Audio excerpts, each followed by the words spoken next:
It's important for us to focus on the affected areas and people affected by armed violence, to establish what are their needs and to work according to the needs that they have. Therefore, we're also looking for partners who are working in that way. We believe that Action on Armed Violence is a partner that can do that.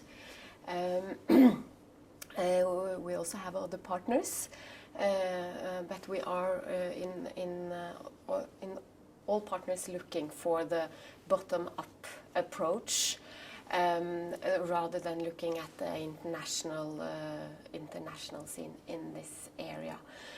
We don't think the issue is ripe yet for a big international process for normative standards. It's still important to look at the needs on the ground and how can we meet them in the best way.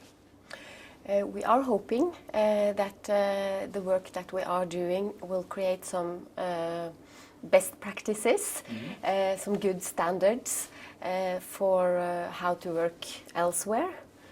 For example, when Action on Armed Violence is working in West Africa, that might be a good way of working also in other parts of the world. And we are hoping to create those kind of synergies. And the way we are working with partners, we also want to have that dialogue to see constantly what can we do better and how can we also do the good things that are done somewhere, how can we bring that to other places as well.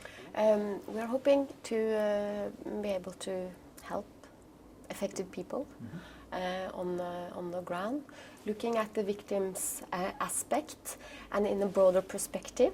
Not only how does it affect that particular person that is directly affected, but maybe the family, the community, society around, and hoping that we can do something also in the short term to work more practically with the affected areas. The work that Action on Armed Violence have been doing on documenting the use of explosive weapons has been very useful.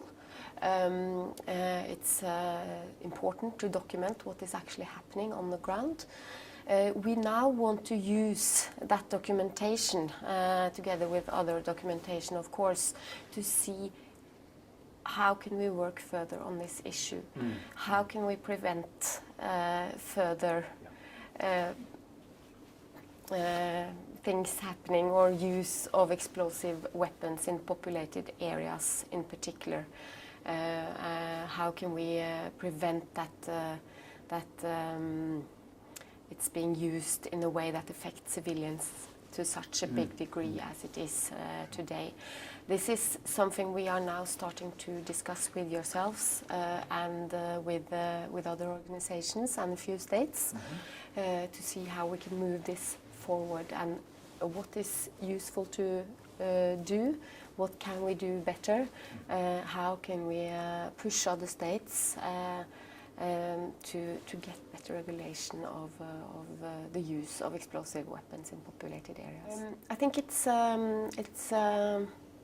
important to work in partnerships, partnerships with civil society, as well as partnerships with other states.